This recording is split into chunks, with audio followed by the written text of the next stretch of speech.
just me? No, I heard that as well. Sounded like some silky chords. Yeah, it sounded like some... If I'm correct, it sounded like a C major 7, which devolved into a G major 7. Well, I wouldn't know about all that, but it is our new intro. If you watch the 0.5 episode, you know that we have 2 intros. We have one for games and we have one for normal podcasts. I actually did a write-up. The normal shit. If you want to talk about the intro a little bit more. Yeah, we should do that. Oh, you want to... Yeah. You doing it now? Yeah, I'll do it go now. for it. Okay. So I bought Deadmau5's Serum VST. Yeah. Which is powerful as fuck, fantastic. Sorry. I used to mess around with Massive a lot. Massive was like my go-to plugin. But then Serum came out and it was just 10 times more powerful. You can actually see waveforms when you edit them and stuff, and you can drag waveforms, like audio files, into it and make a sound out of, like, say, fucking some guy burping. Yeah. So yeah, I bought that. And I wanted to learn more about it, so I just opened up Ableton, loaded in Serum, and started messing around with some noises and whatnot. And I felt like I needed to lay down a chord just so I could hear the sound rather than just mashing keys on my keyboard. So I found a really nice bass and just put down a simple bass line, which was in the C major scale, I think. And it sounded pretty cool, the bass line, but I was like, right, this bass line needs drums so I can hear it even more in context. So I just put in a drum pattern. It was it's what's called polymeter. It's like basically it plays 5/16 over a 4/4 time signature, and it like desynchronizes itself. But like it gives a random feeling to it. But obviously it's not random. It's very much like premeditated and thought out. And then from there I found a nice pluck sound in Serum's stock presets and messed around with the sound so it got a little bit better. Yeah. And that's really where I started to think I've got something here. So I laid down a C major 7 chord on a pad. I think it was a pad or it was just a key synth, which led into a G major 7th. And then obviously from there I was like, right, this definitely needs a melody now. So I put in a lead melody, which wasn't overly complex. I didn't feel like it needed to. I'm going to make like a chart smasher. I just wanted to turn it into an intro, so just something simple. And then obviously the drums didn't fit in then because I wanted to go for a more down tempo, like lo-fi drum pattern. Mm-hmm. So I changed the drums on it. I had an extra synth over the top of the chords. Then I sent you it for feedback, and you fell in love with it. Yeah. My girlfriend was there as well, and she absolutely loved it. Yeah. I was totally prepared, 100%, to scrap the whole project. And at that point, until you said, "Oh, I really like that," and I was like, "Right, this is definitely going to be the intro." So I duplicated the melody and added it an octave higher. Yeah. And it sounded great, but it just kind of like cut straight into that section. Mm-hmm. So I was like, right, it needs like a crescendo type flow up into it, and it fucking worked out amazing. The flourish is really what made it. Yeah. And then I started mastering it a bit, but I'll probably botch that. I'll probably give it another pass later, at a later date. Yeah, I wanted to continue playing around with it, adding more synths and more complex shit, but I was like, at that point, it's not going to be a good intro tune. So yeah, just exported it, uploaded them to our personal drive, and that's what you heard at the beginning. Yeah. I hope you liked it. I think in the future we'll probably do a podcast about music, and we can talk more about your process, as well as processes that you've noticed of other artists. Yes. Yeah. But that's not what this episode is about. No, this episode is our personal top movies. Yes. Our favourite movies. I tried, I know you did the same thing, but I tried to make a top 5. Yeah. And I was like, I can't put these in order. Plus, there's so many films, it's just so hard to say that, that film's my favourite film. Yeah. So what I did, instead of looking for movies that are objectively the best movies, I looked for movies that I know I could watch anytime. Yeah. So this list doesn't exactly mean that these are that I think they're the best movies ever. It just means I can watch it whenever I want, like, or whenever somebody else wants. Because I'm really picky about what movie we watch because I just don't. I don't know. I'm just really picky about it. Yeah. Like, because I like to have a good complaint about films. We're the same. Like, when we watch a movie together, people don't really like watching movies with us because we do nothing but complain about everything that's wrong with them. Yeah, I mean, like, movies do a bad job of one thing and then we'll just pick it apart. It's like a thread in a jumper. You start pulling it, and the more you pull it, the more the movie just comes apart. Yeah.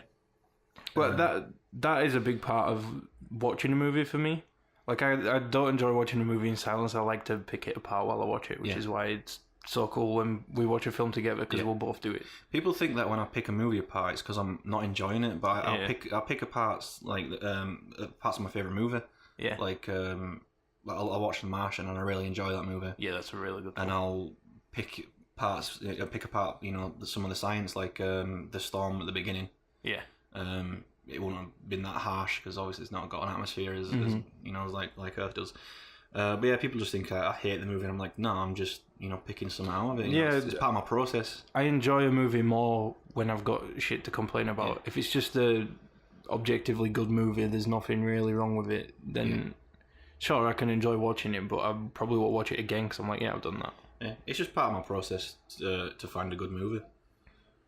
But yeah, I've done the same with my list. I couldn't just find 5. I've just written down like all the movies that came in my head that I really enjoyed, and I don't find any value in having like a definitive top like 5 or 10 list and you know, number them and stuff like that. So I've just got like a collection of like, you know, maybe 10, 20 movies that I really enjoy. Well, I've got the 5 which I can watch anytime, and then I don't know, like 7. I'm not going to sit and count it on my fingers, but a few honourable mentions. Yeah. Just really good films that I think would be worth talking about. So. Yeah. I also try to shy away from any movie that's like a franchise, because I think that could be an entirely different list in itself. Yeah. A different episode. And I've tried to stay away from movies that I've already talked about on the podcast. I didn't. I've got 3 here that we've already talked about, but I think in this context there's more to say. There's some on the list that we have said something about in the previous episodes, but I'm not going to stick too long on those. I'll just say what I like. That's the idea. Okay. Do you want to go first? Yeah. I'll start at the bottom of my top 5, and then we'll move on to honourable mentions. Yeah. So there's no particular order, so I don't know where I'm starting at the bottom, but I've got The Shining on here. The Shining. Yeah. I don't think The Shining is that good of a film, and it's this like hipster cult classic thing now, in it, like where if you're hipster, you've got to like The Shining because that's just a thing that you do. Same for like Evil Dead and stuff like that. Yeah.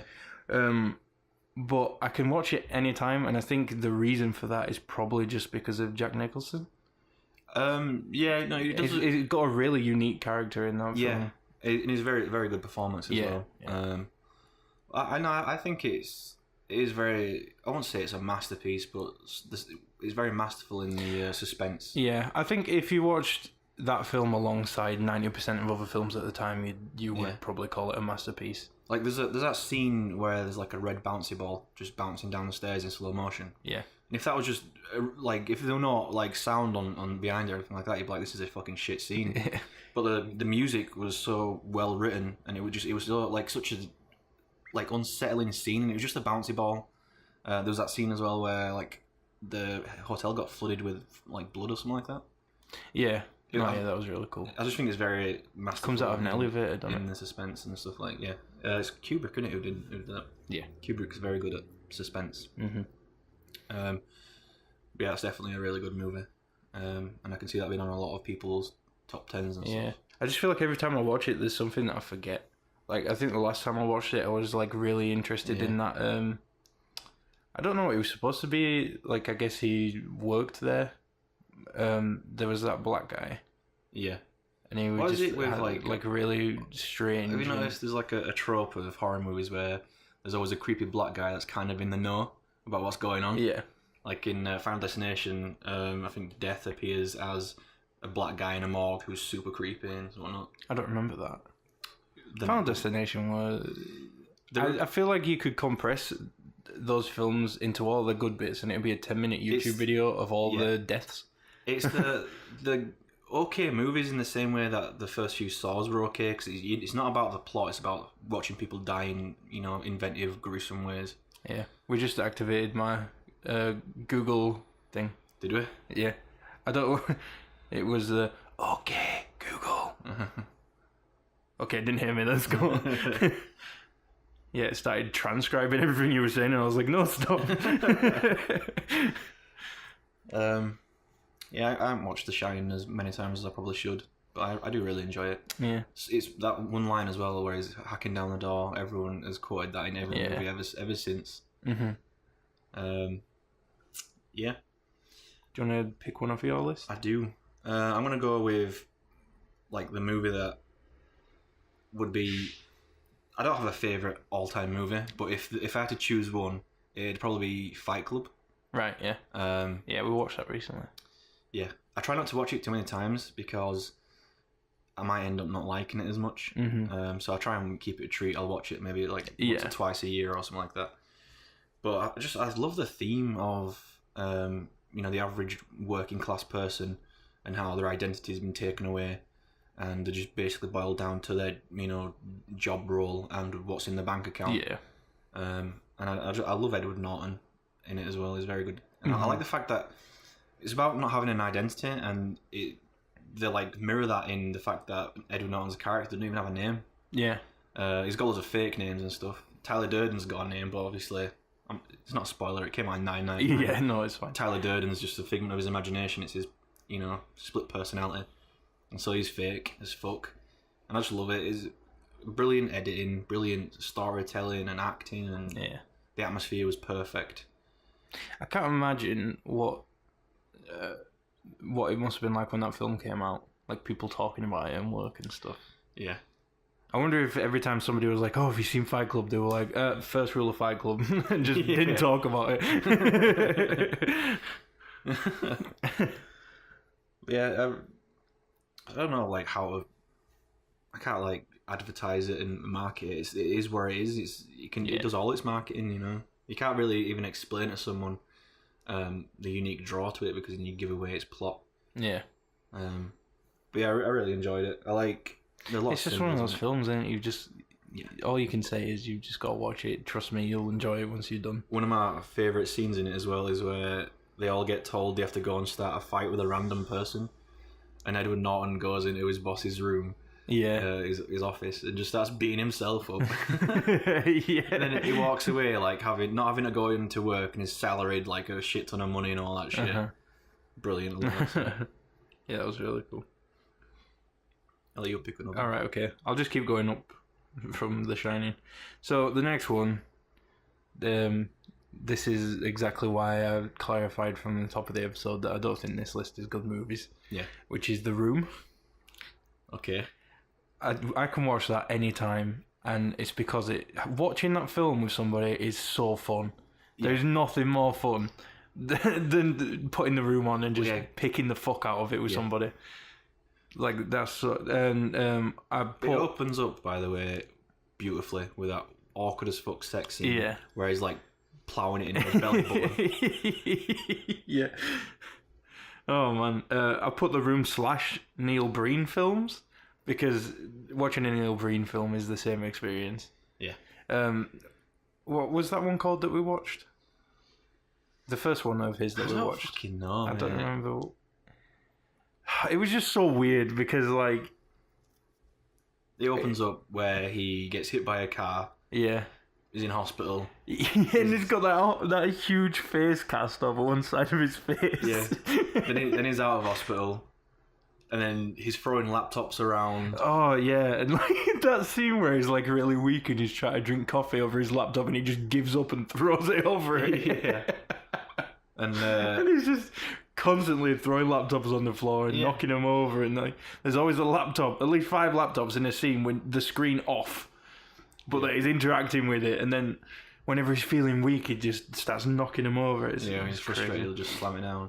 And then the film ends, and it's just this scene outside a political building is horribly green screened, and it's all these people apologising for all the things that they've done. You missed out a huge chunk, right?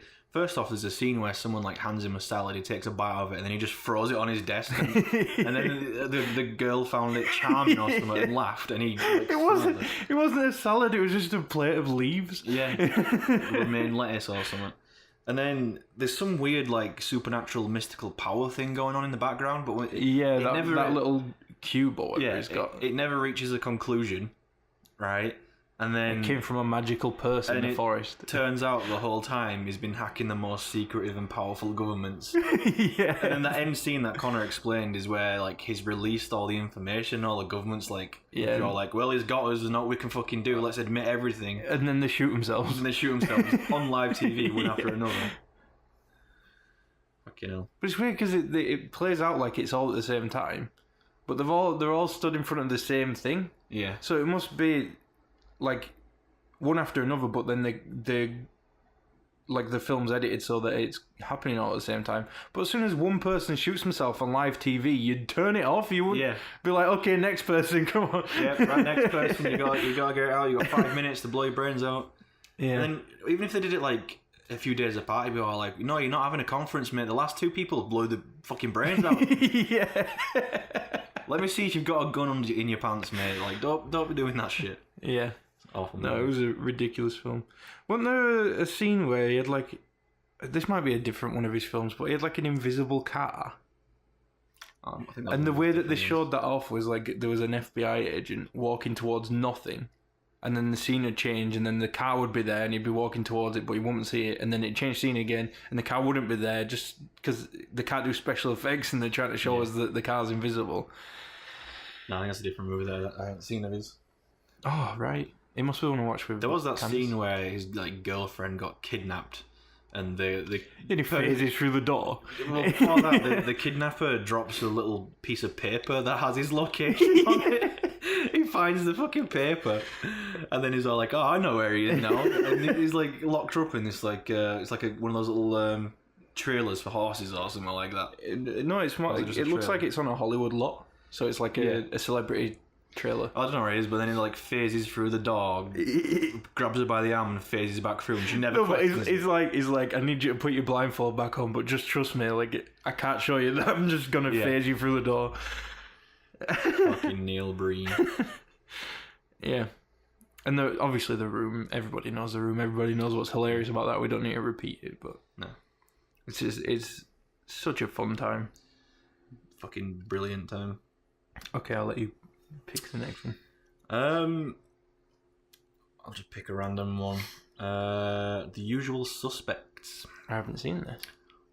We should watch that at some point then. All right, It's a fucking brilliant movie. I won't spoil it now. Then I'll just say that Kevin Spacey's in it, and I'm quickly realizing that Kevin Spacey's is going to be one of my favorite actors. Yeah, because he's brilliant in a lot of movies, and in The Usual Suspects is like really like it's probably one of his best performances, I'd say. Right. Basically, it's a group of. Have you ever seen? There's a very popular scene from that movie that floats around the internet every now and then, where all these guys are lined up in front of one of those boards where there's a two-way glass and you got to pick out the suspects. Yeah. And he asks every single one of them to come forward and say like, "Give me a fucking money, motherfucker," or something like that. And each one of them says something different, but even like more funny than the last. Yeah. It's from that. All right. Okay. And apparently that whole scene was riffed. And I think the director was getting frustrated with them because they were just messing around with it. And I think one of the actors farted as well. That's why everyone were laughing or something. But yeah, so it's from there. There's like it's about this guy. He's called Kaiser Soze, and he's like this proper. I have heard that name before. Fabled like fucking criminal, super mastermind, and everyone's trying to figure out who he is and whatnot. And like, it's really good. Everyone who hasn't seen it should go watch it. It's one of those movies where you've got to see it at least once. Yeah. And Kevin Spacey plays is a criminal, but is quite slow in the head, and like no one gives him time of day and stuff like that. But he plays it so well. Yeah. Brilliant. Oh, that sounds good. Yeah, we should totally watch it. Yeah, definitely. Oh. Definitely. Definitely. Shall I go? Yeah, you go. Okay, the next one up is Kill Bill. Kill Bill. Kill Bill. Like, it's all one film to me. It's fantastic. I haven't watched it recently, though, because I can't watch it with my girlfriend. Because of that scene where she steps on the eyeball. Rips it out and then steps on it, yeah. Yeah. I like that as well, 'cause... like, every time I see that scene, and she, like, you see the eyeball just squelching under her toes, you can feel it. Yeah. You can feel that. Like, everybody's stepped in dog shit with no shoes on before. Yeah. It's like that, but harder. I think it's one of Tarantino's best movies. Well, my dad used to love it. And so, I must have watched it when I was like 11 or something. Just watching people getting decapitated and stuff. That scene in the, like, dojo. Yeah. With that Japanese girl. I'm not going to assume her... you mean Lucy Liu? So. Yeah. Yeah. Oh, yeah, I forgot it was Lucy Liu. Yeah. Because she plays such a unique character compared to the others. Yeah. And they have that... Because all the villains, like Bill's associates, have their own backstories and it's got its own style. But hers was an anime. Yeah. And it was like really disturbed and she was like under the bed watching her mum get raped and murdered and shit. Yeah. Yeah, that is an awesome film. I've watched it many, many times over the years. Both of them. But it's all one. Anyway. Yeah, I watched it many, many times because my dad loved it. So I'd watch it with him all the time. Does she have a name? Like because on the credits it just says The Bride, doesn't it? Yeah, I think that's all. Because I don't think they ever say what her name is. Yeah. Because everybody has a nickname for her, I think. Even Bill. Yeah. He has like a pet name for her that he uses. Yeah. Yeah, I want to watch it again, but obviously I'd have to watch it without my girlfriend. I like how she like just gives him the death touch and kills him like. Yeah. Just like slaps him in the throat and he just starts dying. Yeah, and like what your heart explodes. After 5 seconds or something, or 5 minutes, and she's just counting it down while talking to him, and he's just like.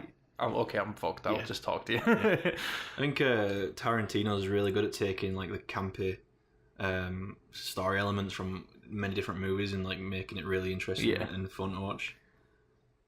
No, but if you haven't seen the Kill Bill series for whatever reason, you really need to. Well, probably not anymore. We just spoiled how Bill. That tracksuit is really iconic as well. Yeah, Jet Li wore it first, not Jet Li. Fucking Bruce Lee. Yeah.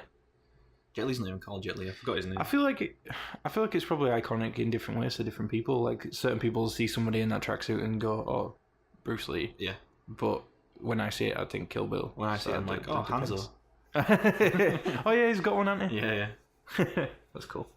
Go for it. I'm gonna go for it. I've put a checklist on mine so I can check them off as I'm going on. Yeah, I'm not gonna too much for me. I've already written out like little tiny bios. American History X. Another one I don't think I've seen. Yeah, it's another one with Edward Norton in it as well. Right. It's a really good movie. It's about racism in America. Well, I assumed because American history. It's not like I forgot. It could be set in like maybe the 90s or something like that, 80s, or whenever it came out. I forgot when it came out, but it's not like slavery racism. It's like. They've got freedom, but there's little fucking bold, tattooed neo-Nazis running around being super racist towards them. Right, so it's after the apartheid. Yeah. Yeah, and Edward Norton's character is a little edgy fucking neo-Nazi. Right. And there's this fucking brutal scene where he gets hold of this black guy, tells him to bite the curb. Right, and he does, puts his teeth on the curb and he just fucking stomps on back of his head, mate. Yeah, I've heard of that, but I didn't know it was from a specific film initially. Yeah, and then he goes to prison and he kind of like mellows out and he leaves the whole racism thing behind. Mm-hmm. But the like most shocking part about it is he's got like a young brother or something like that, and his brother's like ending up like the same way that he was, being super racist and whatnot. Yeah. And I think the sad part is at the end of the movie he manages to talk his brother out of trying to be a neo-Nazi fucking asshole, and he's like, yeah, fair enough, man, I know what you're saying. And he goes to school, goes to the bathroom, and this black kid is stood behind him. He turns around, black kid just pulls the gun out and shoots him, fucking kills him. Whoa! Such a powerful movie. I don't need to watch it now. No, you definitely need to watch it. Even if you know how it ends, mate. It's such a great movie. I just put what do you call it? Where you're gonna type. It's got like flashing bar. I don't know. Anyway, I tapped at the end of Kill Bill and it brought up the keyboard, and the next suggested word was Clinton. Kill Bill Clinton. I'll let you pick another one. My next one on the list is Deadpool. Ah. We've talked about that a bit. Yeah. It revolutionised superhero movies. And new one coming out. It's fucking hilarious. I can watch it any time and it'll still be funny. I can watch it 10 times in a row and still laugh at the same jokes. I've seen it an obscene amount of times. Yeah. So yeah, we don't really need to say much about Deadpool, but no. Definitely love that film. All right, then I'll pick another one. The next suggested word is cesspool. Deadpool cesspool. 7 with a 7. For review. See, I thought I'd seen that, but you told me about a scene the other day, and I was like, oh, maybe I haven't. Knife dildo scene. Yeah, I haven't seen that.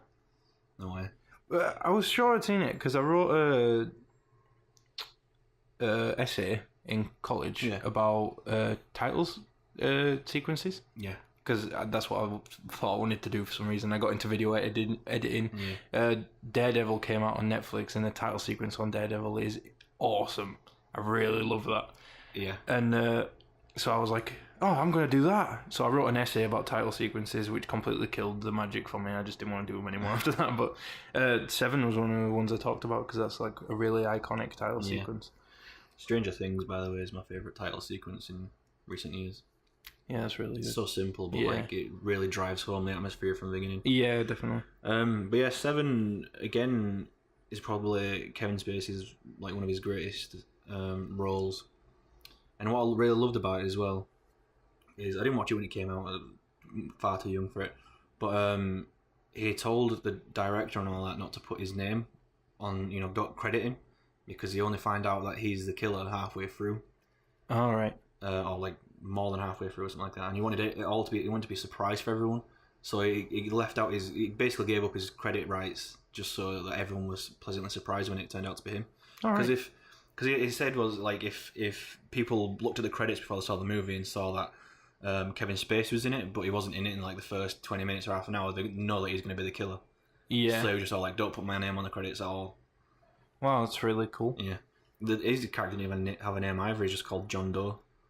All right. But yeah, like one of my favourite scene in that movie is where they're really frustrated with because they can't find the killer, obviously, and it's got what's his face in it, black guy with a fucking silky voice, Morgan Freeman. All right. And Brad Pitt, they're like detective duo, and they're walking up these steps, right, and they're talking amongst themselves, and Kevin Spacey walks in behind him, covered in blood. He's got bandages all over his fingertips because he cuts his fingertips off.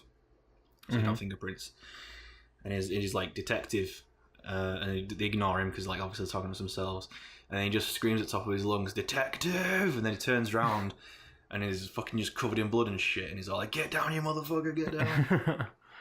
Brilliant. Wow. Yeah, really, I was convinced I'd seen it, but now that we're talking about it, I really haven't. So really good ending as well, mate. I think there's 2 endings. I think there's like a true to the original source material ending, and there's like a fake out, like cop out ending. Didn't Paranormal Activity do that? They had 2 endings. Yeah, because apparently one was too fucking scary for the audience. But all that happened, she jumped at the camera, wasn't it? I think she threw a body at the camera, or she jumped at the camera or something stupid. Yeah, it's like, wow, how is that too scary, you fucking knobs? Yeah, is it me? It's you. I've just seen one on your list that's on mine. Yeah. So the next one on my top 5, and then I'll get to honourable mentions, because it looks like your entire list is honourable mentions. Look like... Oh, fucking hell. Well, your list is way bigger than mine. These are the ones that I might talk about, and then honourable mentions, and then I've got favourite director. All right, okay. As well. So we've talked about this one before in the superhero episode. Yeah. I know it's another superhero movie, but... It's not really a superhero movie. Guardians of the Galaxy. Yeah, 1 and 2. 1 and 2. I wanted to talk about it again because since we did the superhero podcast, you watched it. I've watched Guardians of the Galaxy 2 with my dad. Yeah. And there was something you were saying about colour. Yeah. Like everything's colourful.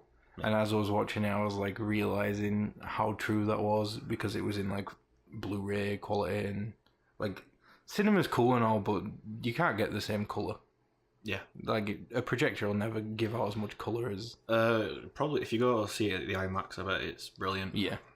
But I can't sit in the IMAX because they don't accommodate for anyone taller than 4 foot. Plus, those prices are outrageous. Yeah. Yeah, because their whole marketing strategy is to do short films, which is a good idea because I can probably sit cramped in a 2 foot space for like half an hour. But for a 3 hour long movie, I'm not going to walk again. Ever.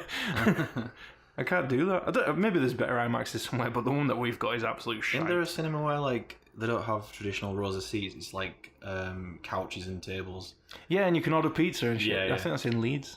Yeah, I want to go there, but I've been told it's quite expensive. So. I bet it fucking is, mate. You can like get pints and stuff, can't you? I just sit down with a brew. So with Guardians of the Galaxy, what they did in the second one is the same thing that they did in the first one. Is like nothing is serious. Yeah. Like they'll have these serious scenes where it needs to be serious. Somebody needs to get their emotions out. Like Gamora's sister. Yeah. I can't remember her name for some reason.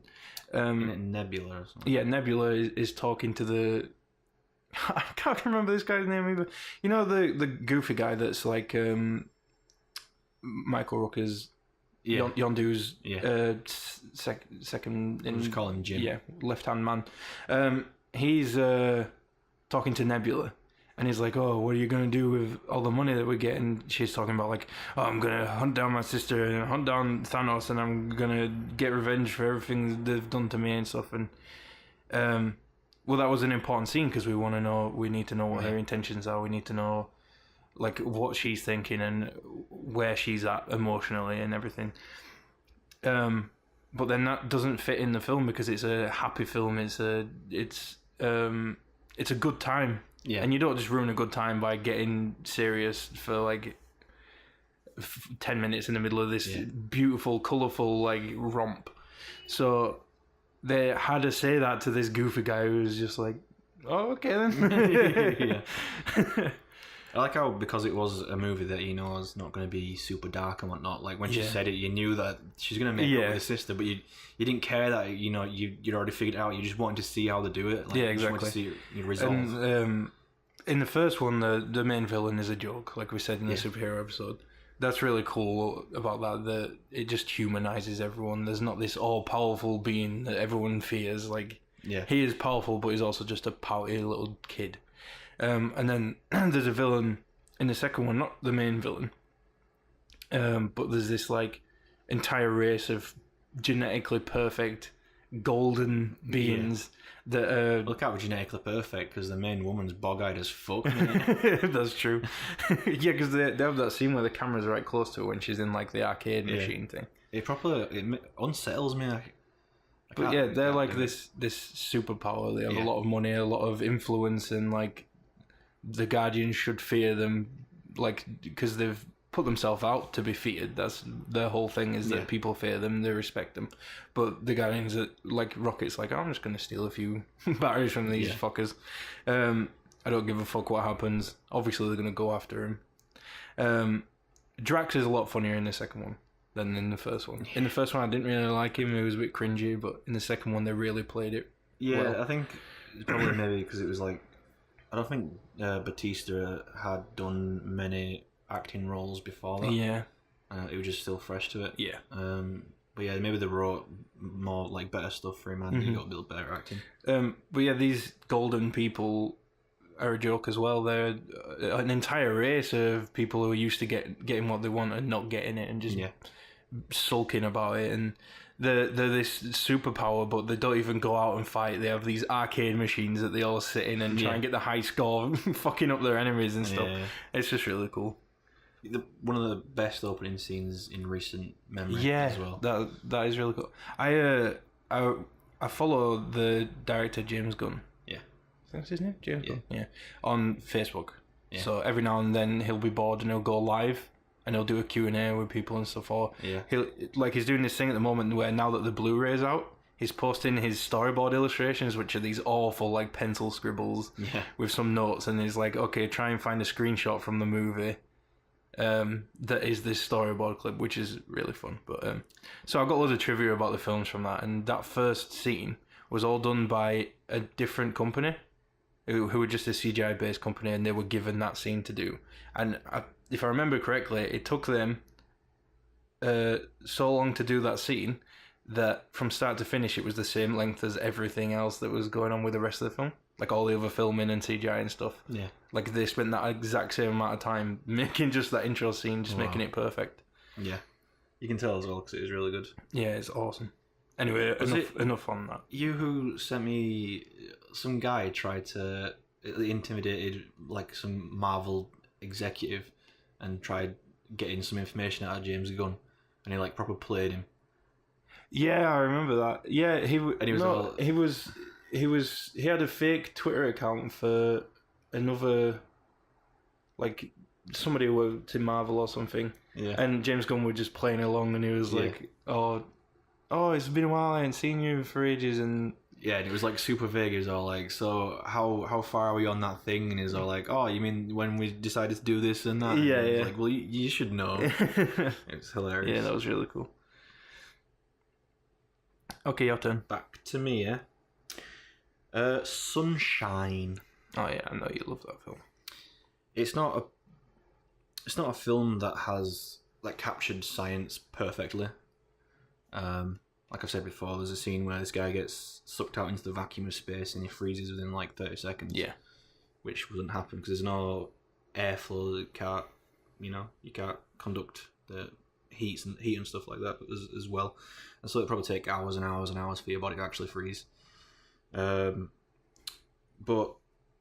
I really like it because it's, even when they like fucked up the story at the end where they had, I think his name was Pinbacker, Mark Strong's character, when he boarded the spaceship and killed them all off and whatnot. It just had a really like, it was just a simple story. Reignite the sun.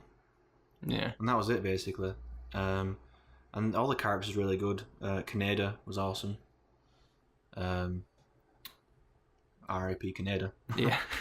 And that, in fact, that whole scene where he died, because they made some adjustments to the course, and one of the guys fucked up the maths, and the shield didn't correct properly. And he looked right at the sun. Is it? No, the shield didn't correct properly, and it damaged a part of the ship or something, so they had to go outside and fix it. I think it was some part of the shield or something like that, the heat shield. Yeah.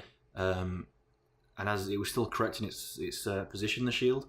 So two guys went out to do it, Kappa and Kaneda, and they fixed it, but only one of them could make it back in time.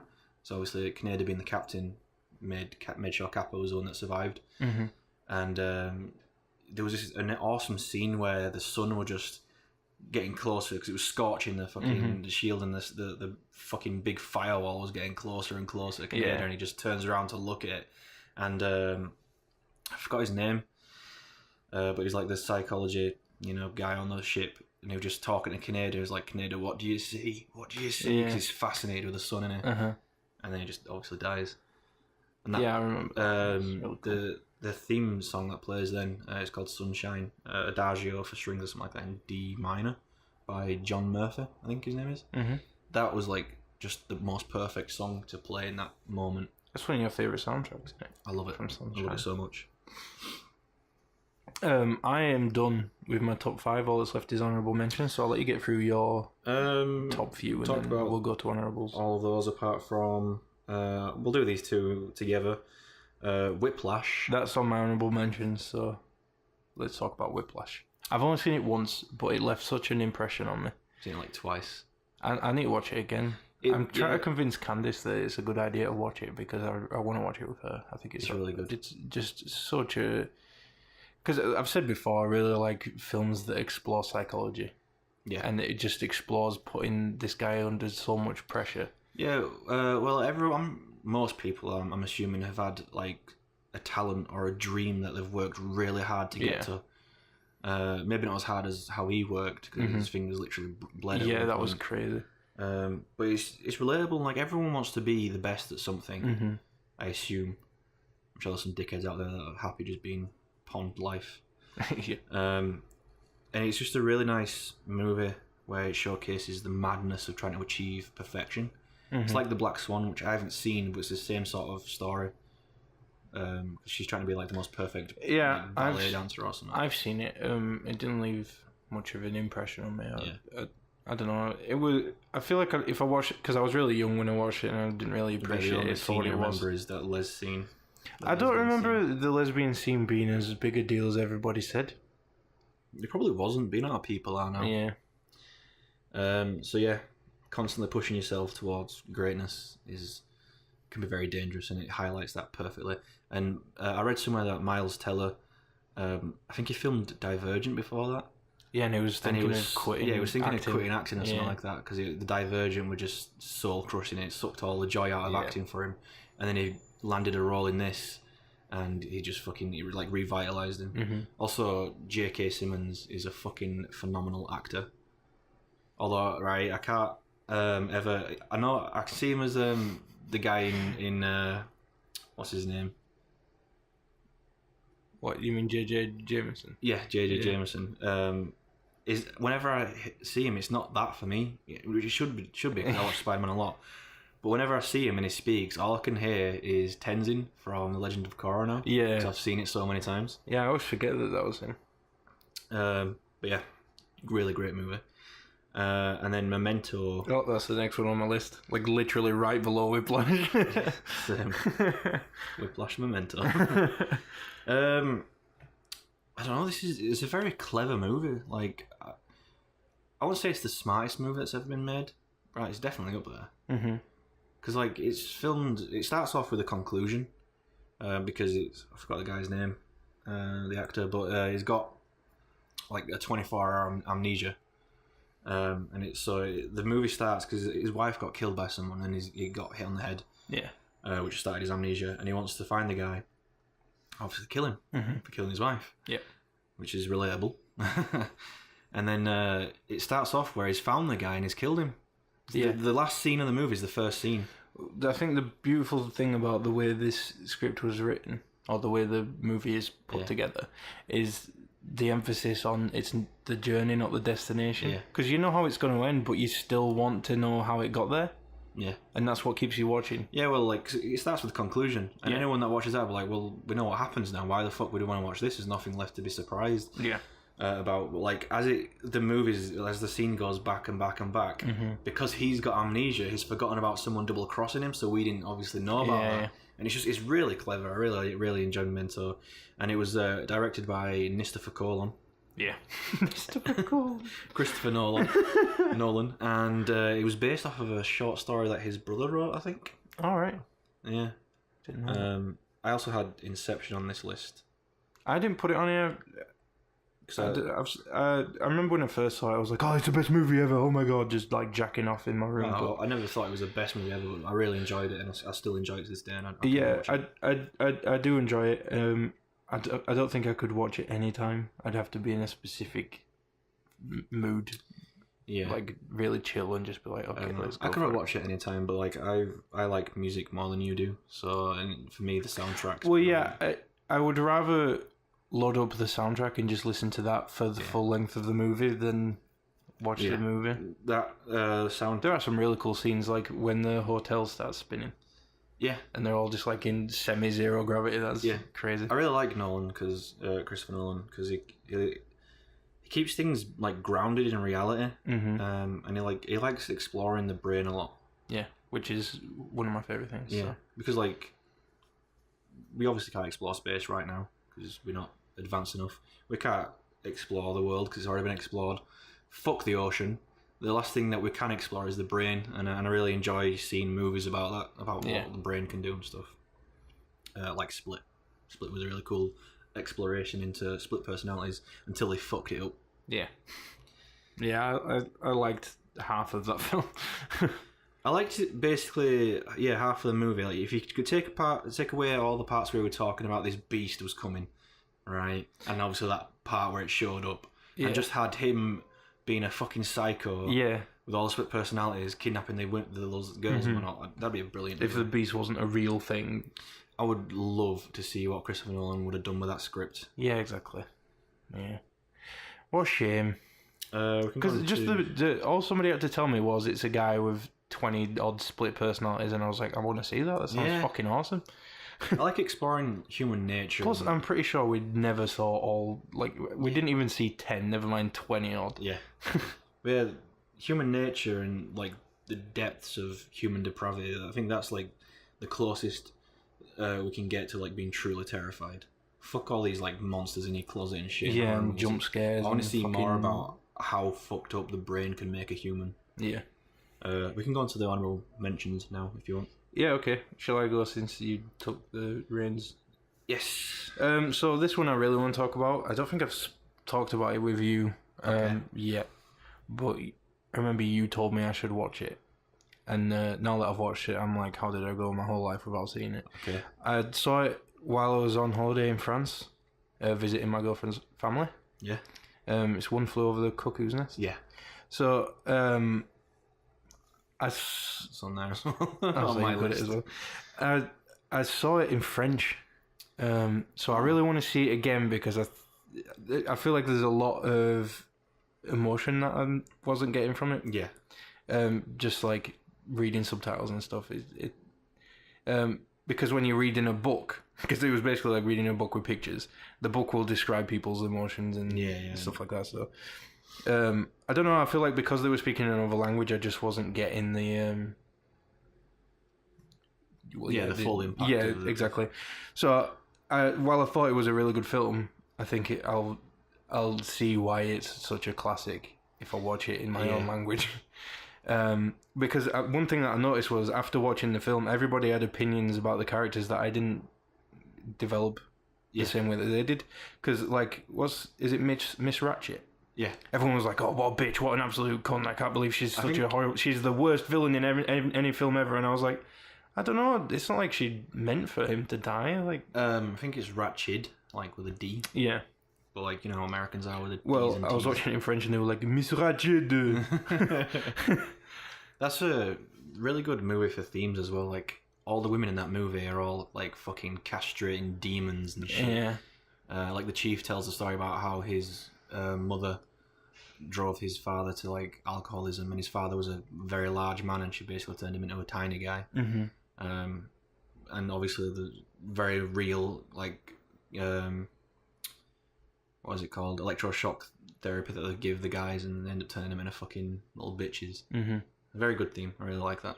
I want to read the book. I haven't. I think I started reading it at one point when I was younger. I never finished it. Yeah. But I really love that ending. How the chief suffocates him. Yeah, And then he I just did as fucking well. jumps Yeah. out the window. Yeah, I thought it was cool. I really like the chief. Brilliant No, character. he was a really, really cool character. And like, Jack Nicholson's character was just endeared to him immediately, and he was always trying to get him to join in with basketball and stuff. And Yeah. I like how they didn't specify whether or not he is actually crazy or he's just pretending as well. well, I think most of the people there, which Jack Nicholson's character didn't realise at first, were self-admitted. Yeah. Like, they could leave any time, they would just go in there themselves. Yeah. Which I don't think we found out until after they had that thing where they broke out and went on a boat and everything. Yeah. So Jack's character thought he was doing this awesome thing for everybody, breaking them out, letting them see the world and stuff, but it turned out they could have done that any time. Yeah. Yeah, but like Chief as well, like he deluded himself into thinking he wasn't as big as he was. Yeah. Like he thought he was a small, weak Yeah, man. that was He was obviously really fucking strange. massive and strong. Yeah, because he pulled that like cistern thing out of the ground and just threw it. I really love that scene. It was all like, I'll pick this thing up and I'm going to throw it out that fucking window. Yeah, and he's like so confident about it. He's like And he taking just- bets and shit. And he's just pulling out, his fucking face is going right and shit. And he's all like, well, at least I tried. I've mentioned it already in this, but The Martian. Yeah. It's an honourable mention because I do really enjoy it, but I don't think I could watch it like again and again and again. I think I could, but I don't want to because it's such a unique and like a magical experience to finally have a film that explores. Well, I like the idea of exploring loneliness as well, And sci-fi films are really good for that, because how can you be more lonely than on an entire planet on your own? Yeah. Or in space on your own? I don't know. I think I'd really love that. If it wasn't like death was around the corner at every fucking step. Like if it was very comfy, like there's supplies up there for the next 100 years, and you know, you can go and live up there just by yourself. I'd be like, yes, sign me up. Yeah, that would be pretty sweet. Podcast won't work though, because it's like a 30-minute window between communication. Yeah. You have to edit the dead air out in between. But yeah, like I say, I don't want to watch it too much and just spoil it for myself. Yeah. I want to keep that as like a treat, like a well, like you say, treat yourself. Yeah. What was he saying? It was from Sarah Silverman's book. It's like the biggest lesson we ever learned. Keep it a treat. Yeah, from Sarah Silverman. That's what he said. Keep it a treat. Yeah. Or make it a treat or something like that. A saying about it. Anyway, never mind. Thought it was like an idiom. Yeah. I think it's just called like make it a treat or keep it a treat or something like that. Okay. Well, because you should definitely read Sarah Silverman's autobiography, because that's really her theory was that if you really enjoy something, you shouldn't abuse the shit out of it and like oversaturate your life with it. You should only do it every now and then, so it's fresh and it's still a treat. Yeah. I think it's called The Bedwetter. Something like that, yeah. Which is really awkward to read on the bus when people don't know that it's Sarah Silverman's autobiography and they think you're reading self-help books about pissing the bed. So. I was really surprised at how like dark her life actually was in the early years. Yeah, but I think most comedians are like that. They sort of have to go through something dark, and then humour is a very, very good coping mechanism. Was it Frankie Boyle who said it? He was doing one of his live shows, and I think some guy shouted a joke back to him or something like that. And he's like, "Oh, fancy yourself a comedian. I can tell you now that you haven't gone through half the shit that I have to make you as funny as I am." But yeah, do you want to pick up another one? Yeah, the next one on the list, I don't really know why it's on the list. I'm not that interested in talking about it. Just say it. Django Unchained. I know. It was a nice film. It was really good. Yeah. A lot of fucking over-exaggeration in the blood there, but I thought that was more like creative freedom. Yeah, it was just a really cool story. And Christoph Waltz. Christoph Waltz. Christoph Waltz. Christoph Waltz. He's my girlfriend's favourite actor. He's fucking brilliant. I love his voice, man. I honestly think he's probably one of the best actors, but in a specific area, because he never really does anything that's not that character. Yeah, I think if you're going to have Christoph Waltz in your movie, you need to make him a super profound, like, very wise sort of character and give him some brilliant dialogue, a lot of quotes and shit like that. That film also has one of Leonardo DiCaprio's best performances, where he smashes that glass. Mr. Candy plays or something like that? Yeah, and he smashes a glass. Well, no, he don't smash a glass. Like, he's at a table, it's all been laid out, and there's like a saucer and a cup or a plate there or something, and he gets angry and he just slams his hand down. And he smashes it. And he apparently actually cut his hand whilst doing that, and he just carried on. It wasn't meant to happen, but he's such a good actor, he was just like, fuck it. And then he smeared blood in that girl's face. And she actually, like, it was a very shocked, audible scream. The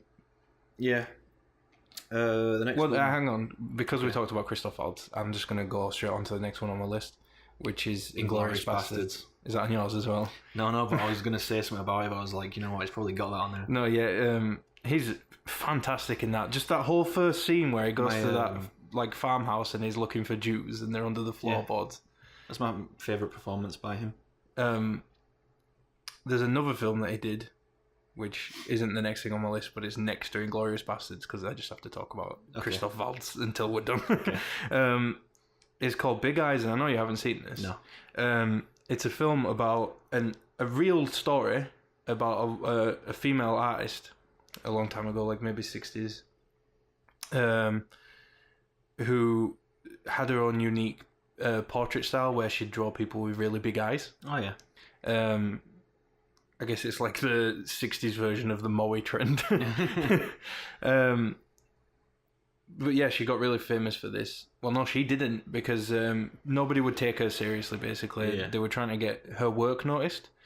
And she met this guy, played by Christoph Waltz. And he was like, "Oh, I'll help you. I'll help you get noticed and stuff." And there was this time where like the big moment where she's finally going to get noticed by this guy who's really important in that world, and I think she was there in that scene, and she was gonna say, "Oh, I did this," but he stepped in front of her, and because he was trying to show off his artwork at the same time, which just wasn't as good, and he was kind of jealous that she was getting all this attention, so he played it off to her like he was helping her. Nobody would take her seriously because she's a woman and all this stuff. So this whole film is just manipulating her, having her do these awesome works of art, and then taking all the credit for it. And this is a real thing that happened. Like at the end of the film, they have this.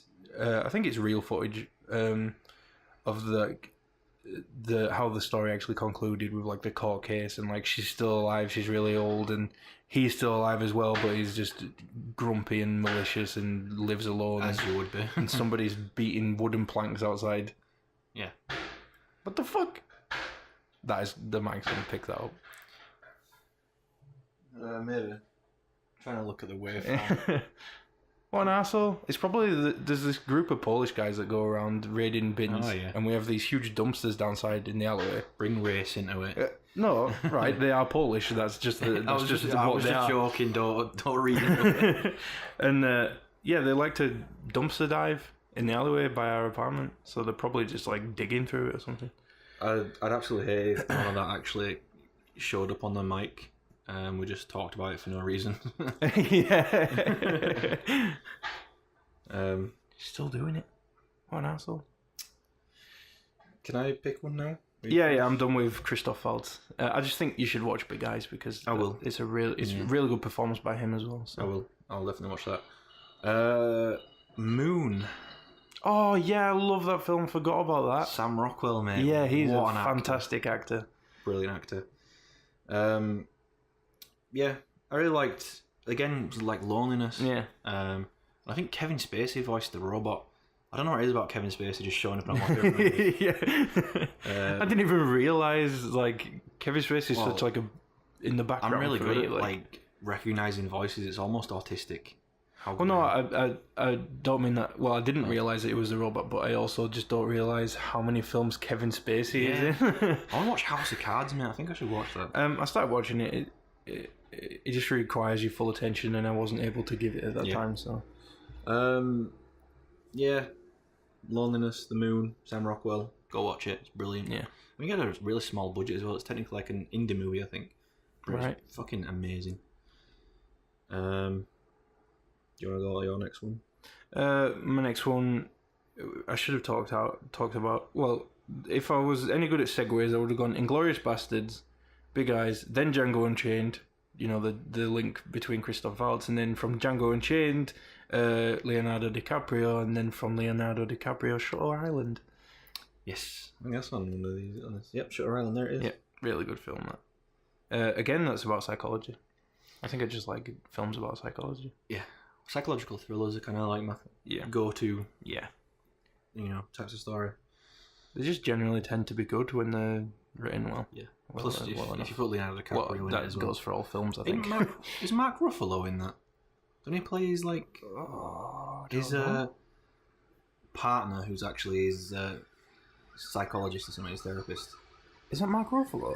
I think it's Mark Ruffalo.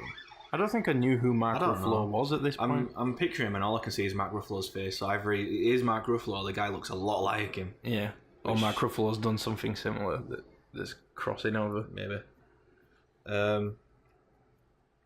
Buried. I don't have that. With Ryan Reynolds. I watched that with you. Oh my god, I've only just realised it was Ryan Reynolds. Yeah. That was a really good film, and everyone was complaining all... Yeah, because it was just one scene. It was just awesome. him in a box. Yeah. But I thought that was really brilliant. It was very claustrophobic, which is what obviously he's in a box. It's going to be claustrophobic. Yeah. I loved the ending where I don't know if I should say it. People haven't seen it. I don't know. I don't think you should say it. I won't say it. The ending is brilliant. It was really good. And it's all just what this guy's dealing with in a box. And he's got a phone, so other people do come into it. He's trying to call. Yeah, he calls people, but you never actually see anyone else. The American embassy and tries to get him to help him, and they're like, "Oh, we don't negotiate with terrorists and stuff like that." So. And what awful part is, he's not even a soldier. He was just a contract. Like, he was a truck driver, or something, contracted over there, like shipping, doing shipments and shit. Mm-hmm. And he just gets fucking IED'd to fuck and then placed in the ground. Yeah. Isn't there another film, like, it came out shortly after that, which was, again, all... One scene. Which is what is directly after this on my list. Alright. It is called Locke. Tom Hardy. I don't He's know. just a regular family guy with a secret. Did you write the script? What was that? Well, it's like the trailer. Just a regular family guy with a secret. No, he's got a secret, right? I'm not going to say what the secret is because I'm pretty sure not many people have seen it, so they should go watch it. But it's got Tom Hardy in it, who is it's just one of the most hard-working actors in Hollywood at the moment. Man. He's brilliant, he's talented, he's everywhere, practically everywhere. But yeah, he gets in his car after a shift at, like, I think he works on the docks or something like that. He's like a manager or something, and he calls up his wife to confess his, this secret he's got, and he calls up his son, and the whole movie is basically just him driving along the motorway, making phone calls. I don't think I've seen that. It's really good. I really enjoyed it. I don't think it's one of those movies that I really enjoyed and I can watch multiple times. It was a good first time around. I'll probably watch it again with someone else who hasn't seen it, just so we can talk about it, like you. Yeah. There is a film like Buried that we watched shortly after. And is it 27 hours? Is that all one scene? I haven't seen that either. 127 hours. Yeah. I haven't seen that either. But have you not? James Franco in it. Yeah. Brilliant. Really good movie.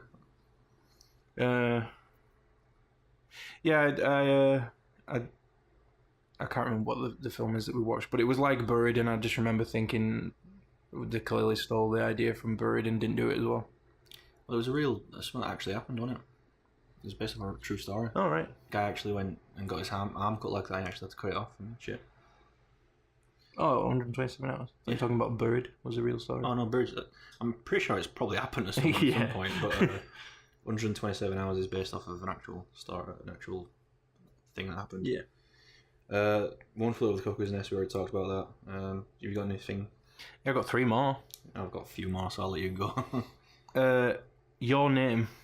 You haven't seen this one, have you? I have not. What's the Japanese? Omaiwa. Is that it? Motion Deru. Nani? I don't know what it is in Japanese. I didn't think I'd put an anime film on here. We should definitely do a podcast. Yeah, well, there was one that I wanted to put on, but I was like, that's probably not like more anime themed episode than this. We should do an anime themed episode. Totally. We're not massively into anime anymore by any means, but we do have a lot of. Yeah, I think I've watched way more than you have. Yeah, you used to have like a checklist that you were just working your way through. Yeah. I've seen sort of the major franchises like Bleach. I haven't finished it. Dragon Ball didn't finish it. One Piece didn't finish it. I've seen Death Note. So, anyway, that's for a different podcast. But Your Name is an anime movie. And it's really long. Like, you don't realise how long it's going to be because you sort of get halfway through and you're like, oh, it's coming to the end now. And then there's so much more that's happening. And there's like 4 twists in the film. And you just need to watch it. It's like, it starts off like Freaky Friday. What the fuck was that? Someone fell. Okay, something fell in my apartment. I don't know if that picked up on the mic, but I don't know. The film starts off like kind of like Freaky Friday, like body swapping type thing, and then there's I don't really want to spoil it because I know not many people will have watched it, but there are a few twists. Like it develops from that kind of story to a different kind of story, and then something else, and then there's this big natural disaster, and then it just keeps going and going and. Yeah, you should definitely watch it because I know you haven't. And I think you should spare the time for it. I keep meaning to watch it. The Prestige, which I think I've talked about in a previous podcast, it's like a really dark story about magicians trying to constantly like out magician each other. Yeah, and it's probably one of the only times I really enjoyed Christian Bale performance. But it's also got Hugh Jackman in it. Yeah. Which I really like. I like Hugh Jackman is pretty cool. Yeah, it's cool. It's a shame that he's just Wolverine. It's a good job he's stopping doing Wolverine now and just going to do some other stuff. Yeah. Although I can't imagine Wolverine as anyone else. I'm pretty sure even the illustrators for the comics use his likeness for Wolverine now. Yeah. Rhett looks like him. Yeah, when I saw an advert for Logan on Facebook, I thought it was Rhett from Rhett and Link. Danny's got a tattoo on his leg, his calf, of Wolverine. And Has he? I didn't know that. Yeah. Is that new? He's had it for a very, very long time. All right. It was Hugh Jackman Wolverine, and he just looks like Rhett every time I see it. That's crazy. Since I didn't touch on the Prestige much, I'll go on to the next one, because I've got more than you. Yeah. Requiem for a Dream. I haven't seen it. It's about drug addiction, right?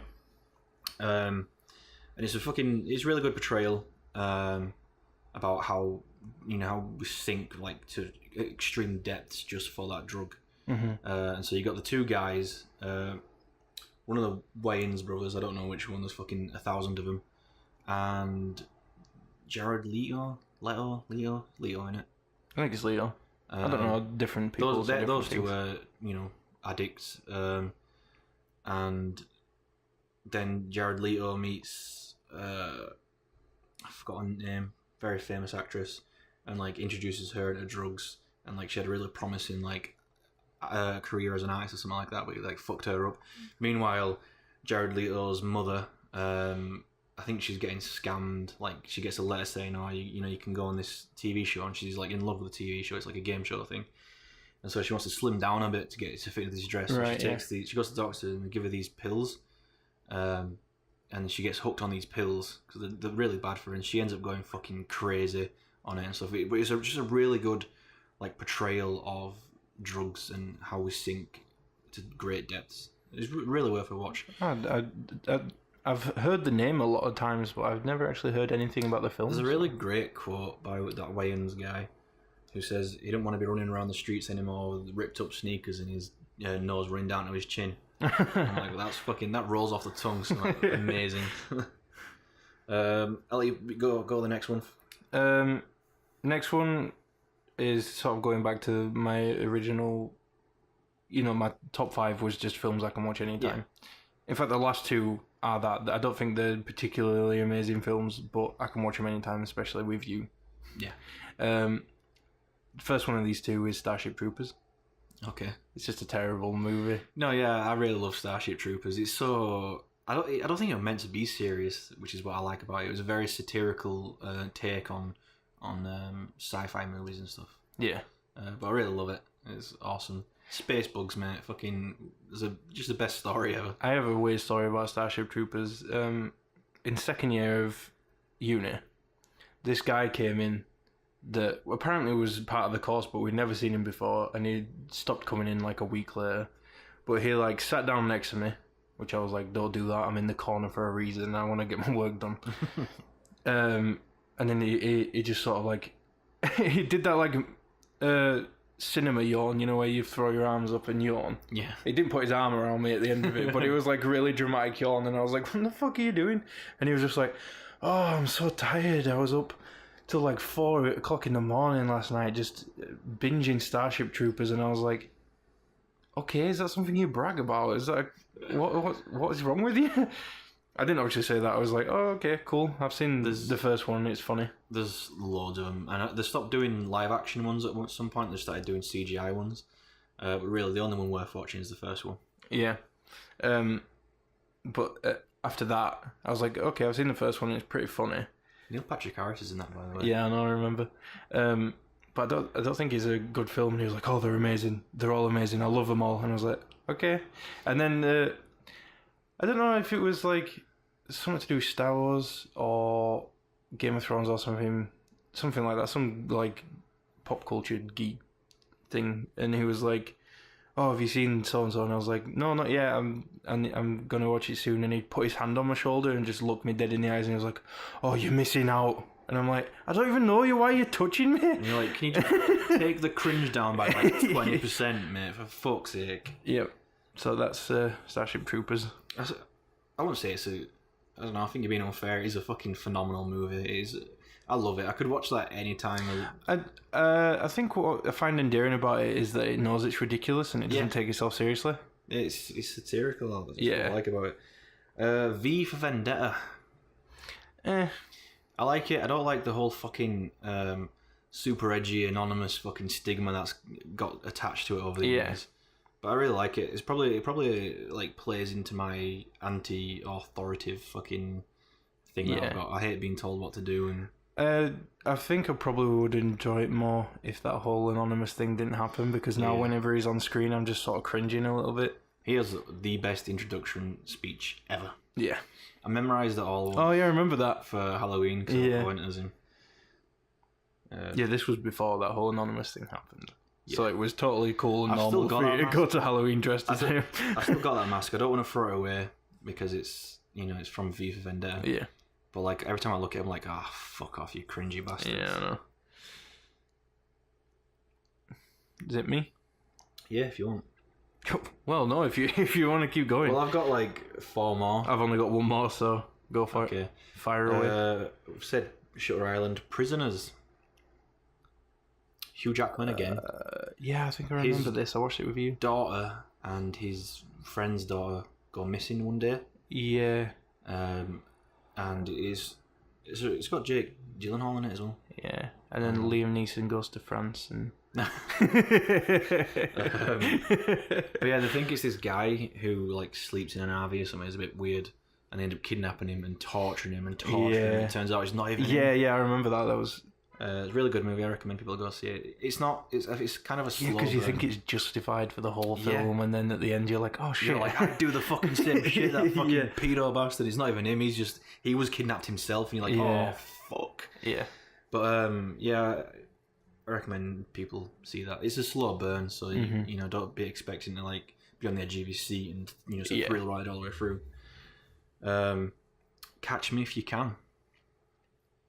Leonardo DiCaprio movie. Oh yeah, I forgot what that was called. I was talking about that at the airport on the way to France. Yeah, because the pilot walked past us and he had the entourage of fucking women, and I was like, oh my god, it's like that Leonardo DiCaprio film. And I was trying to explain it to Candice. I didn't know what the name was. And I bet that pilot fucks, mate. Yeah, exactly. And Candice is like, the pilot just walked past us, what are we waiting for? And I'm like, well, he's got to do checks and get 4 blowjobs, so... Yeah, Catch Me If You Can is really good. It's even more impressive. It's really, really good. When you realise it's based off a true story. Yeah, it is. And this kid was running around America, like, conning everyone and doing amazing shit. And he was only, like, 17 years old. Yeah. No, that is really, really good. And then Donnie Darko. I can enjoy watching that, but I don't think it's that great. I really love that movie, but it pickles my brain if I think about it too much. Yeah. So I don't like to watch it too many times in a year. Or in fact, I'm pretty sure I haven't watched it in like a year. I seem to remember the first time I watched it, I was like, oh god, it's not a very good film. Like it was on TV, like Channel 4 or something. I was watching it in bed and I was like, that's not a very good film. I don't know why it's like such a classic. I want to watch that while being like super high, man. I bet it's fucking a right trip. Yeah. Tell you what, I've watched high. Fear and Loathing in Las Vegas. Yeah. That was an insane experience, just being high and watching that film. That was awesome. What were we talking about? Donnie Darko. Yeah, Donnie Darko. It turns out the version I saw was a heavily edited version, and there's an extended edition that has all the best scenes still in it. Yeah. I watch the extended edition all the time. It's the one that like is easier to understand. Yeah, well, I watched that one since, and I'm like, okay, now I see why people think this is a good film. Like the gist of it is that there's some like extra dimensional beings or something like that who gave him a vision of like a disaster or something like that twister thing. Yeah. And like Life is Strange. Yeah. And Interstellar. Yeah. Yeah, and but in Interstellar it was himself. And he wakes up and he thought it was a dream and just stays in bed and ends up dying. And then the last movie in my honourable mentions is Existenz. I have watched this now, haven't I? I watched it with you. We watched it together. What a crazy film. So this goes back a long time. I was, as a kid, like maybe 12 years old or something like that. I don't know how old I was. I had obviously a bedtime, and I never wanted to do it. Never wanted to sleep. So I had this TV in my bedroom, and I would just channel surfing. I think it was on Channel 4 or something like that. And this movie came on, and I only watched It was like halfway through, but it was like a virtual reality game in the movie. It was like these weird fleshy pods that you hooked into your spine. Yeah. And it was. I remember watching it and I was like, oh man, this is a pretty cool movie. And then I didn't see what the movie was called, and I never managed to find it ever again for ages. And I started googling it one day because I just got like when I'm much older. Like I think this was a few years ago actually. I started googling it, and it turns out like it never hit the theaters, right? It was like a fucking one of those festival movies, and they only showed it on a TV channel like once or something like that. Right. And I caught that one viewing. And anyway, I found out what it was called, and I tracked down a copy, and then I made you watch it. Yeah. Brilliant movie, though. I don't know if I'd say it was brilliant, but it was it was a I really like good experience watching that. I really like weird movies. Like a lot of people like like the latest blockbuster, like Avengers, amazing, best movie ever. I like watching the really weird ones that everyone skips over. Yeah. Because there's always something to be enjoyed in a weird movie, like Old Boy. That was a really weird movie. Yeah, that's. I thought about putting that on my list, but Same. I don't really remember enough of it to talk about it. Yeah, same. I just remember he cut his tongue off at the end. So yeah, that's my honourable mentions list. I'll let you finish yours. So this is a film that I can't actually watch anymore because me and you used to love it so much that we watched it like at least twice a month.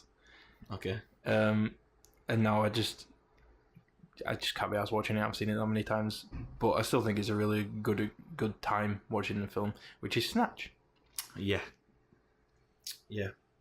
It's like a London gangster scene. That is a fucking brilliant movie. Yeah. Yeah, it's got Jason Statham in it. Yeah. Which Which I think is why we initially watched it, because we were on this big binge of Jason Statham. we were expecting him to like kick people's asses and shit like that, and it turns out it wasn't at all. He didn't know any kung fu in that. But yeah, really good. What's his fucking Brad Pitt? I think that's one of the best performances I've seen Brad Pitt give. Yeah. Because he proper like jumped into it 110%. Do you like dogs? Do you like dogs? Why do you want to carry around with no fucking wheels? Oh, you do that better than I expected. Yeah, really good movie that. I like that big fat black guy in it who's like tells him he's really good at driving. Yeah. He's like, you're a good driver, and he's like, Course I am. And he can't. He fucking reverses and smashes something. Yeah. We lost Gorgeous George. How'd you lose Gorgeous George? He's hardly inconspicuous now, is he? Yeah. Yeah. Is that your honorable mentions list done? Or? Yeah, I'm done now. I know we've got that game coming up, so Yeah. whenever you're ready.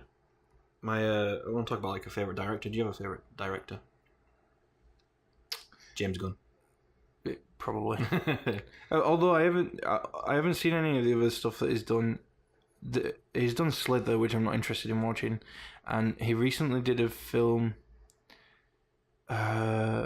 which was just like, it wasn't a huge production or anything. Was it that Belko experiment? Yeah, I want to see that. I watched that. You've watched it? Yeah. Is it good?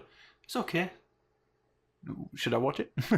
Yeah, it definitely was one of Okay. you watch it for like the first time. I don't think you'll watch it ever again. But Yeah. it definitely. I do wanna see it. Decent enough watch for the first time.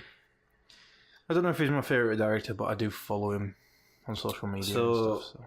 My favourite director would probably be Christopher Nolan, but I've already explained why I like him and stuff like that in previous podcasts and this one. So I guess a director that I really like his work and isn't Christopher Nolan would be David Fincher. So I'll go with him. Okay. Yeah. Because it does change. Just before you do, I do have a director that I really, really liked. Or maybe do like, but I can't remember his name. He did the first Alien. Ridley Scott. Yeah, Ridley Scott. I think he's a good director. Yeah, no, That's all I have to say about that. So yeah, go on. He did Martian, didn't he? I think so. Yeah, I like David Fincher. I mean, like he did Gone Girl, which I watched recently. I was waiting to read the book, but I was like 2 years. I was like, after 2 years, I was like, you know what? I'm not gonna fucking read it. I'll just watch the movie. I think that's really good. They did the remake of The Girl with the Dragon Tattoo, which I thought was, as far as remakes, like westernized versions go, it was. I don't know. Yeah, I think that was westernized pretty because good. it came Pretty out of good film. Europe anyway. Like there's supposed to be more in there, but I don't think they're actually going to do it. I keep hearing talks about the second one, like Right. Okay. entering production or whatnot. It did Social Network, which I haven't seen. because I don't give a fuck about Mark Zuckerberg. Yeah. Curious Case of Benjamin Button, I think he did that. I haven't seen that. He did Fight Club and Seven. All right. Okay. Well, that makes sense. So he's a really good director. He started out working at Industrial Light and Magic, and then left that, and then he started directing like music videos and TV commercials and stuff before he became an actual film director. Amazing.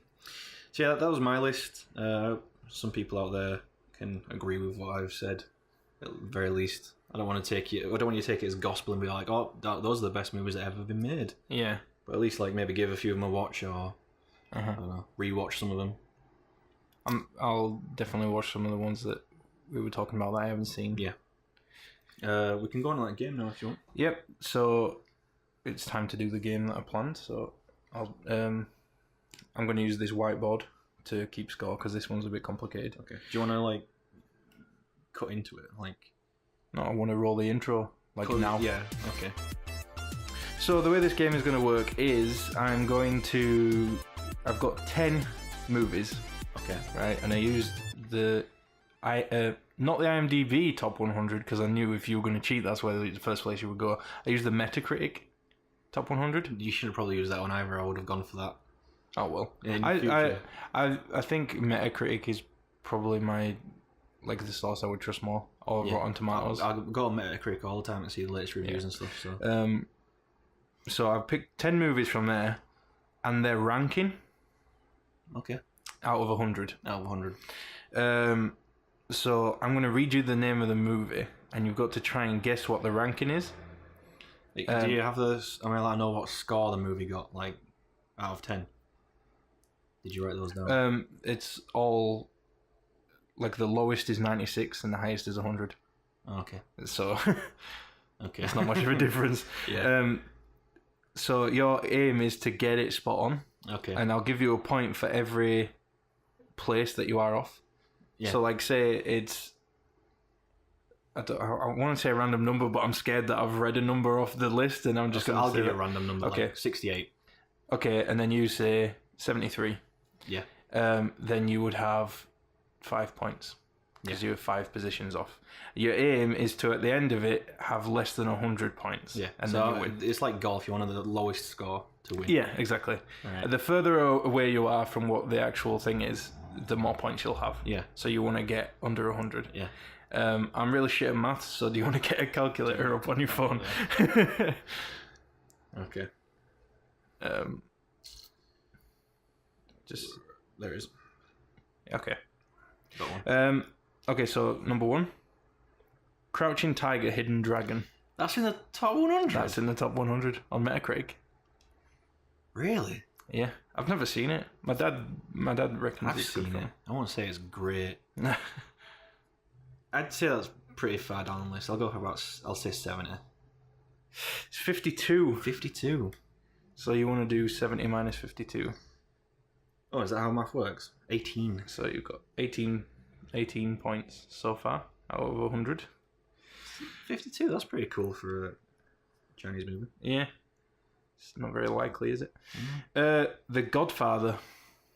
Oh. I don't know if I should keep going for round numbers. Like, I'd say that's 20. It's number 2. Number 2? Yeah, that's another 18 points. Man, I've seen it. I want to say it's fucking amazing. It's another 18 points for you. Toy Story 3. Oh, come on. I was a bit surprised that's in top 100, to be honest, because it's not like the original Toy Story. I reckon people went fucking nuts for that because it was the whole nostalgia thing. So I'm gonna say it's gonna be in like around the top 10 area. Okay. Okay. Oh, is that your guess? 10? Yeah, 10. It's 79. Is it? So that's 69 points. I think I've lost. I think you've lost too. This might have been a bit too hard. Yeah. I'll tell you what. I'll increase it. Yeah, so the 5 over. 200. 200 is your target. What, so you've gone over 100 already? By 5. What the fuck? So I think this might have been a bad idea. You can do it, mate. I believe in you. Well, I did tell you to try it out on someone first. Well, that's the thing I wasn't sure about was what the target should be. At least if we do this again, we'll know. Yeah. 12 Years a Slave. Fucking knows, mate. I reckon that did really well. I don't want to say 10 though, just in case it's like fucking 90 or something. That's the thing, isn't it? I'd say that's probably at least top 20. That's your answer? Yeah. 20. Top 20, yeah. 10 up 20. So it's 18. So you've Ah. got 2 points there. That was a good one. Lord of the Rings, The Return of the King. Fuck's sake. Is that the one that everyone like agreed wasn't the strongest one? Or was that Two Towers? The other two weren't on the list, if that helps. Oh, okay.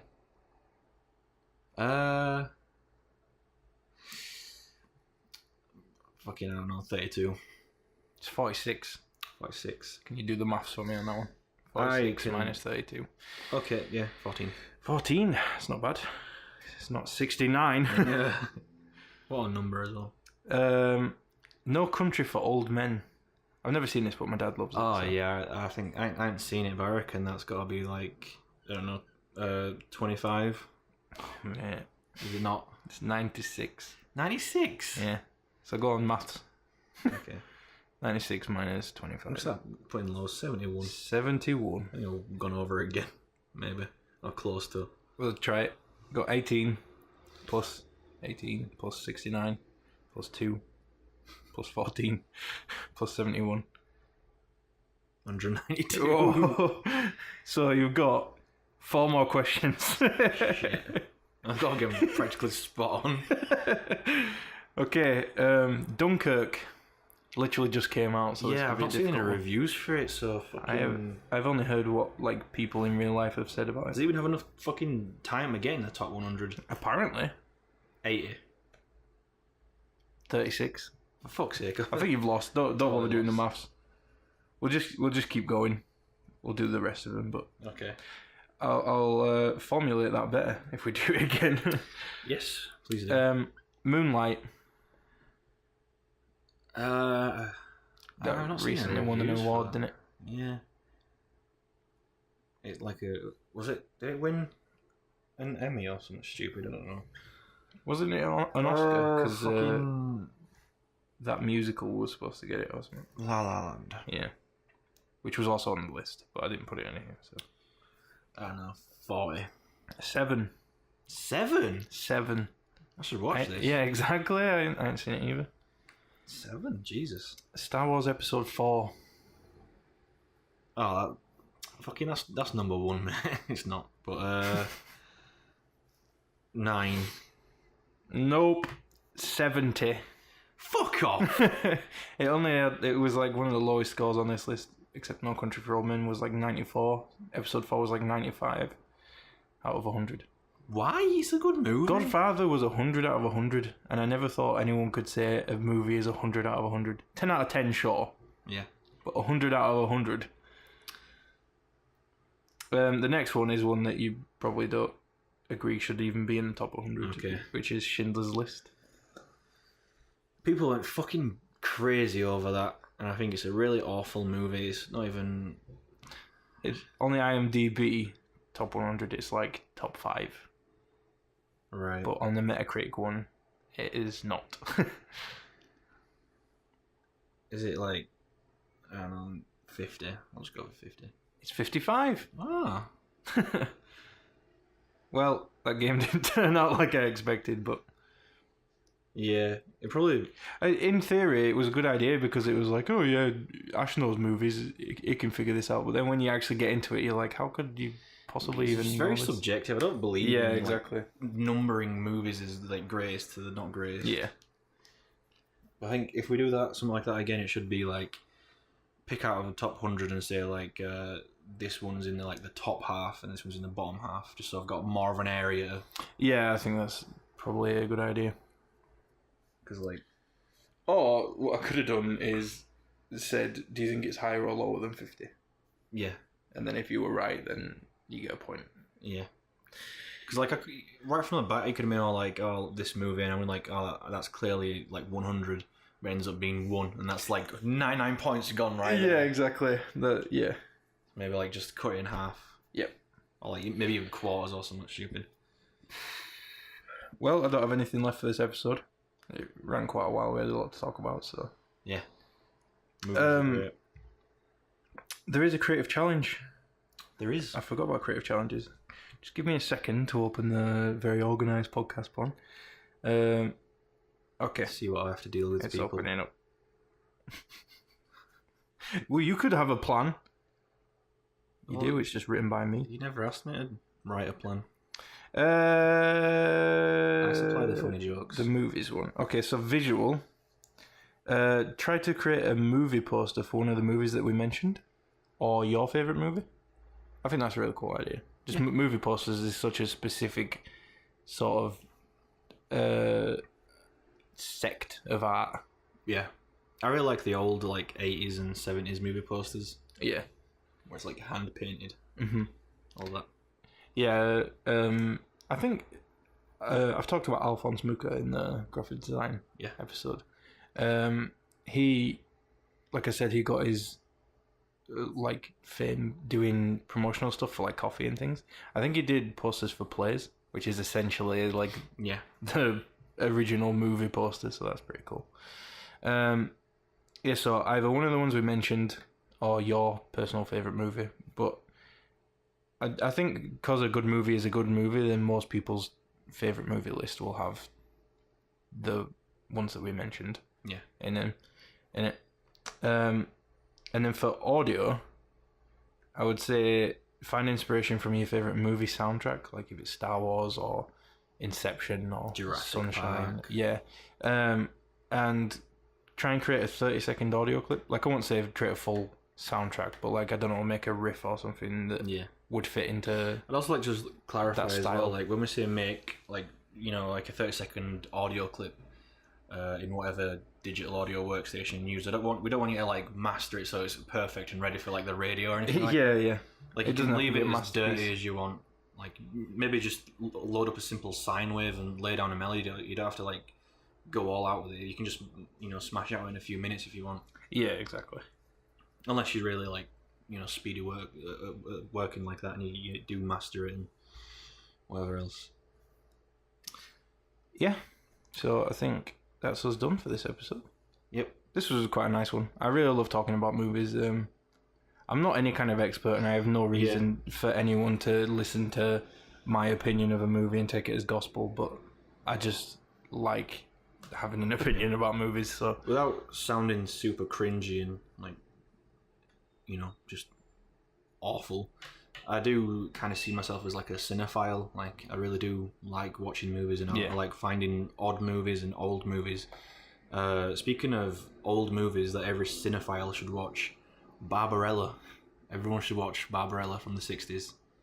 I've heard about this. It was a French comic, I think, and then they made it a movie, an American movie. Right. But it's really good. Like, not by today's standards, but it's just really fun watching it. Like, I bet it was a proper blast in the 60s. Oh, I was writing... If you like space and boobs, then you're going to like Barbarella. Yeah, I was writing my dissertation about technology throughout the ages. So, like, what influenced the changes in technology and, like, what influenced people's concept of the future. Yeah. So, basically, what people thought the future would be like in the 60s and then in the 70s and then in the 90s and then now. I also did, like, 1840 and stuff like that. I talked about Da Vinci's inventions and things like that. Yeah. And that was just a really interesting thing for me to research, was just, like, how people envisioned the future and what about their current technology influenced that. And when I was doing about the 60s and that whole like nuclear style of the future that they envisioned, you know, like Jetsons and stuff, then Barbarella actually came up in my dissertation. So I was wondering why it sounded familiar to me. It's because I actually researched it. So. And on that note, well, Ash is drawing boobies on a whiteboard. Inverted nipple boobies. Thanks for listening. We really appreciate that. Did you plug our shit? No, I didn't. But if you're working on anything, if it's not a creative challenge, just send it. You should know this by now if you listen to the podcast. We want to see what you're doing while you're listening. Twitter at UT2cast. We also have a website, which is ut2cast.podbean.com. Yeah. You can see all our links and stuff on Twitter anyway, so just find us on Twitter and you're golden. Aye. So yeah, we appreciate you listening. We'll see you next episode. Yeah, catch you on the flip side. Goodbye.